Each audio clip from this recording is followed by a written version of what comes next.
2022 жылдың 6 қаңтарында менің қаланың бас алаңына қартамыс әйел келді. Мен оны Байсейітова көшесінде баспалдақпен көтеріліп тәуелсіздік монументіне тірелетін жерде тұрғанда байқадым. Әкімшілік ғимараты мен президент резиденциясы өртеніп кеткен кез Алматының сұп-сұр аспанына қап-қара түтін жолақ із салып көтеріліп жатты. Өрттің түтіні мен Сағынтаевтың қысқасы, қара тұман бәрі араласып кетті. Алаң мен оның айналасы қала орталығы басын нысан деуге келмейді. Жерге төселген тастың сынған кесіктері, жанып бітіп, орны бықсып жатқан дүкендер, жартылай салынған бөгет, асфальтта шашылып жатқан азаматтық киімдер, әскери, полиция киімдерін бір-бір жапырақ жыртығы.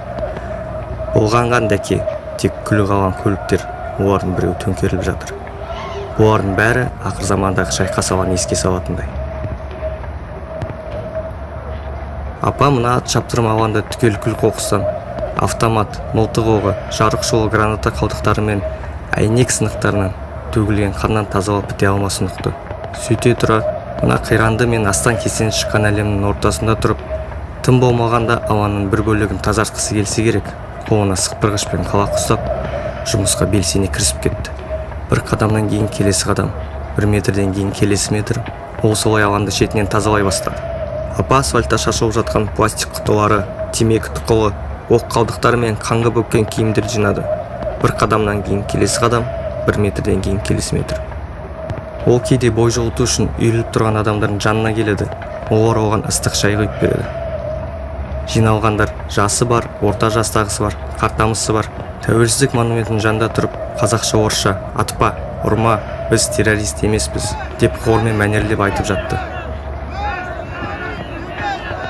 Күннен кейіп көкжиектен әрі аса бастағанда, көше шамдары жанған уақытта алаңға жиналғандар барлық плакат маталарын ұстап, бір-бірін қолтықтап, ұзын тізбек жасап, тағы да алға Қазақстан, біз террорист емеспіз, мародерға жол жоқ, атпа деп айғайлады.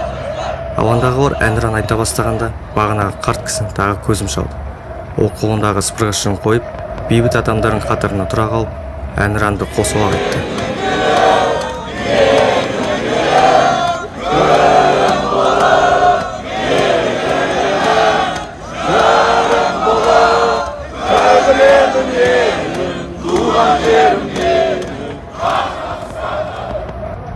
Атыс басталардан аз бұрын алаңнан кетіп қалған.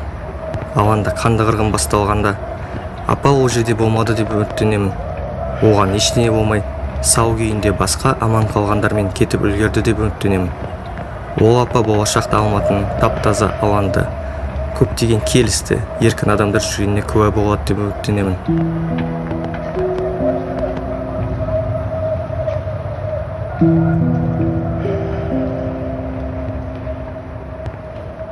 Thank you.